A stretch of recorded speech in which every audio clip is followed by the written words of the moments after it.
नमस्कार विद्यार्थी मित्रों।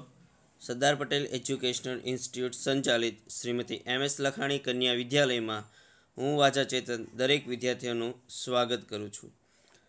तो विद्यार्थी मित्रों, आज आपणे विषय विज्ञान प्रकरण 2 सूक्ष्मजीवो मित्र अने शत्रु। तो विद्यार्थी मित्रों, आ चेप्टरनी अंदर आपणे सूक्ष्मजीवो विषे अभ्यास करवानो छे। तो सूक्ष्मजीवो छे ए केटलाक आपणा मित्रो छे અને કેટલાક આપણા શત્રુ છે। તો એના વિશે આજે આપણે થોડીક માહિતી મેળવશું। તો વિદ્યાર્થી મિત્રો, તમે તમારી આસપાસ વનસ્પતિઓ, પ્રાણીઓ, અનેક સજીવો તમે જોયા જ છો, પરંતુ કેટલાક એવા સજીવો છે કે જેને આપણે નરી આંખે જોઈ શકતા નથી। તો જેને આપણે નરી આંખે જોઈ શકતા નથી તેને આપણે સૂક્ષ્મજીવો કહીએ છીએ। ઉદાહરણ તરીકે તમે જોઈ લો કે ચોમાસામાં ભેજયુક્ત બ્રેડ સડવા લાગે છે। તમે અહીં ચિત્રમાં જોઈ રહ્યા છો કે ભેજયુક્ત બ્રેડ છે એની કેવી છે તો કે સડવા લાગે છે, તથા તેની સપાટી પર સફેદ રાખોડી ધબ્બા પડી ગયેલા જોયા હશે। તમે અહીં પણ તમને ચિત્રમાં બતાવેલું છે કે બ્રેડ ઉપર છે એ રાખોડી કલરના ધબ્બા છે તમને દેખાય છે। આ ધબ્બાને બિલોરી કાચની મદદથી જુઓ। તમે જાણી શકો છો કે सूक्ष्म काળી गोलाकार जेवी तमने अहीं रचनाओं जोवा मळे छे। तो आ जे छे ए शुं छे तो के फूग छे। त्यारबाद आपणो टॉपिक छे सूक्ष्मजीवो। तो विद्यार्थी मित्रों, सूक्ष्मजीवोने मुख्य 4 वर्गोनी अंदर विभाजित करवामां आवेला छे, जेमां पहेलुं छे बेक्टेरिया, बीजुं फूग, त्रीजुं प्रजीव અને ચોથું છે લીલ। તો કે આ મુખ્ય 4 વિભાગની અંદર એને વિભાજિત કરવામાં આવેલા છે, જેની આપણે દરેકની ક્રમસર આપણે છે એ આકૃતિ જોઈશું। તો સૌથી પહેલાં જોઈશું આપણે બેક્ટેરિયા। તો અહીં તમને કુંતલાકાર બેક્ટેરિયા તમને અહીં દર્શાવવામાં આવેલા છે। તો અહીં તમે જોઈ શકો એનો આકાર કેવો છે તો કે કુંતલાકાર જેવો છે, અને આ શું છે તો કે બેક્ટેરિયા। ત્યારબાદ છે દંડાણુ આકાર બેક્ટેરિયા। આ શું છે તો કે દંડાણુ આકાર બેક્ટેરિયા। ત્યારબાદ છે લીલ, તો કે ક્લેમિડોમોનાસ લીલ છે। ત્યારબાદ સ્પાયરોગાયરા લીલ, આ કઈ છે તો કે સ્પાયરોગાયરા। પછી છે પ્રજીવ। તો પ્રજીવમાં કયા કહે તો કે અમીબા અને પેરામિશિયમ। બીજા મિત્રો યાદ રાખજો કે અમીબા છે એક કોષી સજીવ છે। કેવું છે તો કે એક કોષી સજીવ છે, જેની અંદર માત્ર એક જ કોષ આવેલો છે। ત્યારબાદ છે ફૂગ। તો આ છે બ્રેડ મોલ્ડ ફૂગ, જે તમે અહીં હમણાં જોયું હતું કે જે રાખોડી ધબ્બા બ્રેડ ઉપર છે એ જોવા મળે, તો એની પર શું છે તો કે બ્રેડ મોલ્ડ ફૂગ છે, જે તમને અહીં દર્શાવવામાં આવેલી છે। ત્યારબાદ જોઈએ બીજું ચિત્ર કે પેનિસિલિયમ ફૂગ। તો અહીં જે તમને ચિત્ર આપેલું છે એનું છે તો કે પેનિસિલિયમ ફૂગનું। ત્યારબાદ ત્રીજું જોઈએ કે એસ્પરજીલ્સ ફૂગ। આ શું છે તો કે એસ્પરજીલ્સ ફૂગ છે। તો વિદ્યાર્થી મિત્રો, આ તો આપણે સજીવોના મુખ્ય જે 4 વિભાગ હતા એની દરેકની આપણે આકૃતિ જોઈ, એટલે કે ચિત્ર જોયા।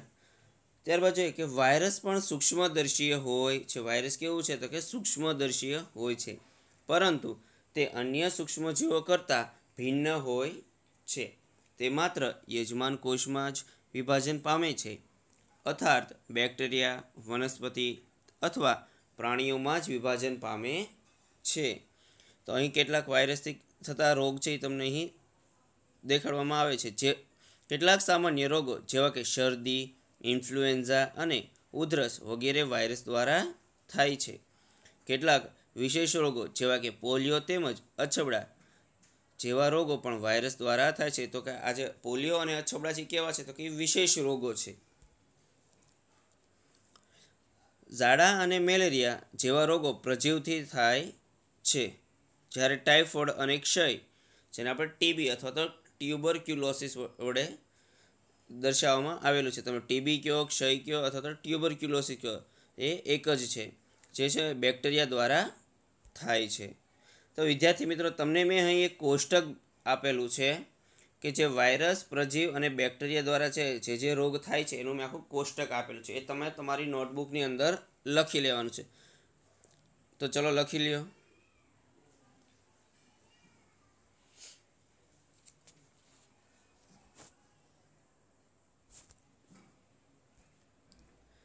ત્યારબાદ જોઈએ કે સૂક્ષ્મજીવો ક્યાં રહે છે. તો કે સૂક્ષ્મજીવો એકકોષીય હોઈ શકે છે, જેમ કે બેક્ટેરિયા, કેટલીક લીલ અને પરજીવો, અથવા બહુકોષીય સૂક્ષ્મજીવો જેવા કે લીલ અને ફૂગ. તે બર્ફીલા ઠંડીથી ગરમ પાણીના ઝરા તથા રણથી લઈ દલદલયુક્ત ભૂમિ જેવા પ્રત્યેક પર્યાવરણમાં ટકી શકે છે. તે મનુષ્ય સહિત અન્ય પ્રાણીઓના શરીરમાં પણ જોવા મળે છે. કેટલાક સૂક્ષ્મજીવો અન્ય સજીવો પર આશ્રિત હોય છે, જ્યારે કેટલાક સ્વતંત્ર સ્વરૂપે જોવા મળે છે. અમીબા જેવા સૂક્ષ્મજીવ એકલા રહેતા હોય છે, જ્યારે ફૂગ તેમજ બેક્ટેરિયા વસાહત એટલે કે સમૂહમાં રહે છે. ત્યારબાદ ટોપિક છે આપણો સૂક્ષ્મજીવો અને આપણે, કે આપણને છે કઈ રીતે સૂક્ષ્મજીવ છે ઉપયોગી છે એ આપણે જોઈએ. તો કે સૂક્ષ્મજીવોને વિભિન્ન કાર્યોમાં ઉપયોગમાં લેવામાં આવે છે. તેનો ઉપયોગ દહીં, બ્રેડ તેમજ કેક બનાવવા માટે કરવામાં આવે છે. સૂક્ષ્મજીવનો ઉપયોગ આલ્કોહોલ બનાવવા માટે કરવામાં આવી રહ્યો છે. ત્યારબાદ છે પર્યાવરણને સ્વચ્છ રાખવામાં, બેક્ટેરિયાનો ઉપયોગ ઔષધો બનાવવા, પછી બેક્ટેરિયાનો ઉપયોગ કૃષિ ક્ષેત્રે નાઇટ્રોજન સ્થાપન દ્વારા જમીનની ફળદ્રુપતા વધારવા માટે કરવામાં આવેલો છે. તો આ રીતે આપણને છે એ સૂક્ષ્મજીવો ઉપયોગમાં આવે છે. ત્યારબાદ વિદ્યાર્થી મિત્રો છે દહીં અને બ્રેડ બનાવવા. તો કે આપણે દહીં અને બ્રેડ બને છે. તો કે દૂધનું દહીંમાં રૂપાંતરણ બેક્ટેરિયા દ્વારા થાય છે. એટલે કે દૂધનું છે એ દહીંમાં રૂપાંતર શેના દ્વારા થાય છે? તો કે બેક્ટેરિયા દ્વારા. દહીંમાં ઘણા બધા સૂક્ષ્મજીવો રહેલા હોય છે, જેમાંથી લેક્ટોબેસિલસ નામના બેક્ટેરિયા મુખ્ય છે, જે દૂધને દહીંમાં પરિવર્તન કરે છે. તમને અહીં ચિત્ર મેં આપેલું છે, શેનું છે? તો કે દહીંનું. તે દૂધમાં વૃદ્ધિ પામીને તેને દહીંમાં ફેરવે છે. બેક્ટેરિયા ચીઝ, અથાણું તેમજ અનેક ખાદ્ય પદાર્થોના ઉત્પાદનમાં સહાયતા કરે છે. રવા, ઇડલી અને ભટુરે વગેરેનું એક મહત્વપૂર્ણ સંઘટક દહીં છે. ત્યારબાદ વિદ્યાર્થી મિત્રો તમને મેં અહીં પ્રવૃત્તિ આપેલી છે, તો જોઈએ. તમારે એક વાસણમાં અડધા કિલોગ્રામ લોટ અથવા તો મેંદો લેવાનો છે. તેમાં થોડીક ખાંડ ઉમેરીને ગરમ પાણી ઉમેરો. તેમાં 1 ચમચી ઈસ્ટ પાવડર ઉમેરો અને સરખી રીતે ભેળવી કણક બનાવો. અને 2 કલાક પછી શું થાય એ તમારે જોવાનું છે. તો અહીં વિદ્યાર્થી મિત્રો તમને મેં ચિત્ર બતાવેલું છે એ શું છે? તો કે ઈસ્ટ પાવડર સાથે મેંદો છે, એનો મેં કણક બનાવેલો છે. ત્યારબાદ હું એને 2 કલાક સુધી એને શું કરી દઉં છું? ઢાંકીને મૂકી દઉં છું. પછી આપણે જોઈએ કે શું થાય છે. તો વિદ્યાર્થી મિત્રો તમે અહીં જોઈ શકો છો કે જે મેંદાનો લોટ છે કેવો થઈ ગયો છે? ફૂલી ગયો છે. કેવો થઈ ગયો છે? અહીં ફૂલેલો દર્શાવતો. શેના કારણે ફૂલી ગયેલો છે? તો જોઈએ કે ઈસ્ટ ઝડપથી વિભાજન પામે છે. એની અંદર જે ઈસ્ટ રહેલી છે એ ઝડપથી વિભાજન પામે છે અને શ્વસન દરમિયાન કાર્બન ડાયોક્સાઇડ ઉત્પન્ન કરે છે.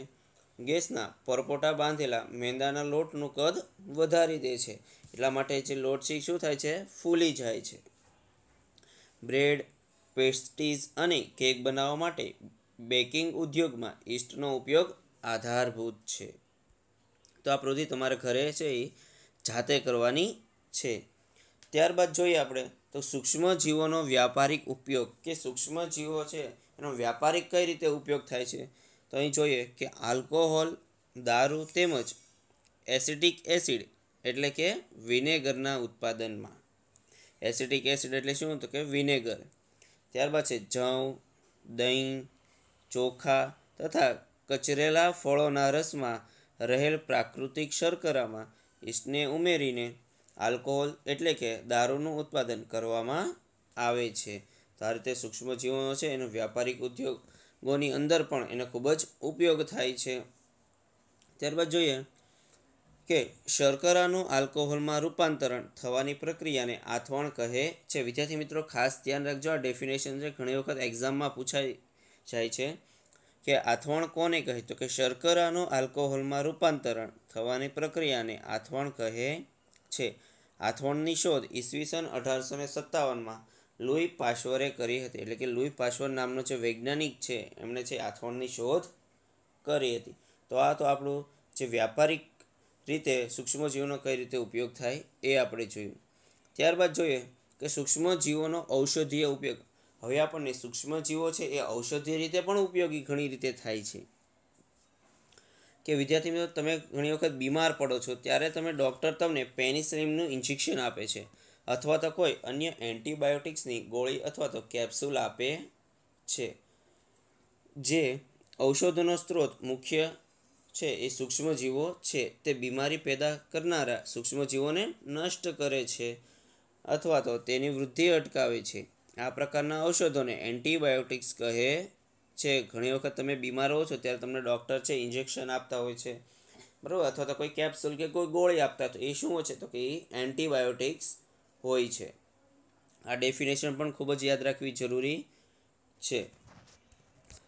સ્ટ્રેપ્ટોમાઇસિન, ટેટ્રાસાઇક્લિન અને એરિથ્રોમાઇસિન સામાન્ય સ્વરૂપે ઉપયોગમાં આવતી એન્ટીબાયોટિક્સ છે. વિદ્યાર્થી મિત્રો, આ જે નામ છે સ્ટ્રેપ્ટોમાઇસિન, ટેટ્રાસાઇક્લિન અને એરિથ્રોમાઇસિન, એ શું છે તો કે એક પ્રકારની એન્ટીબાયોટિક્સ ટેબ્લેટ છે, જે તમે આપણે અહીં જોઈએ. તો આ બધી શું છે તો કે એન્ટીબાયોટિક્સ ટેબ્લેટો છે, ગોળી છે, કેપ્સ્યુલ છે. એ જ રીતે અહીં તમને દર્શાવવામાં આવેલી છે કેપ્સ્યુલ.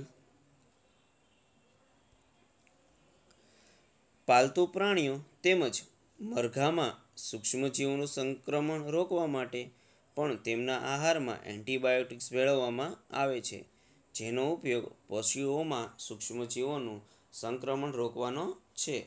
તેનો ઉપયોગ વનસ્પતિમાં રોગ નિયંત્રણ માટે પણ કરવામાં આવે છે. તો વિદ્યાર્થી મિત્રો, આ રીતે જે આપણે સૂક્ષ્મજીવો છે એના ઔષધીય તરીકે પણ ઉપયોગમાં આવે છે. તો વિદ્યાર્થી મિત્રો, ખાસ એક યાદ રાખજો કે માન્ય ડૉક્ટરની સલાહ મુજબ જ એન્ટીબાયોટિક્સ લેવી જોઈએ. ડૉક્ટરની સૂચના મુજબ સંપૂર્ણ દવાઓ પૂર્ણ કરવી જોઈએ. જો એન્ટીબાયોટિક્સની જરૂર ન હોય ત્યારે કે અયોગ્ય માત્રામાં લેવામાં આવે તો ભવિષ્યમાં જરૂર પડે ત્યારે તે ઓછી અસર કરી શકે છે. વળી બિનજરૂરી એન્ટીબાયોટિક્સ લેવામાં આવે તો શરીરમાં આવેલા ઉપયોગી બેક્ટેરિયા નષ્ટ થઈ શકે છે. માટે કોઈ કારણ વગર છે એન્ટીબાયોટિક્સની જે ટેબ્લેટ આવે છે, કેપ્સ્યુલ આવે છે, એ લેવી જોઈએ નહીં. તો આ તો વિદ્યાર્થી મિત્રો આપણે સૂક્ષ્મજીવોનો ઔષધીય ઉપયોગ. Thank you.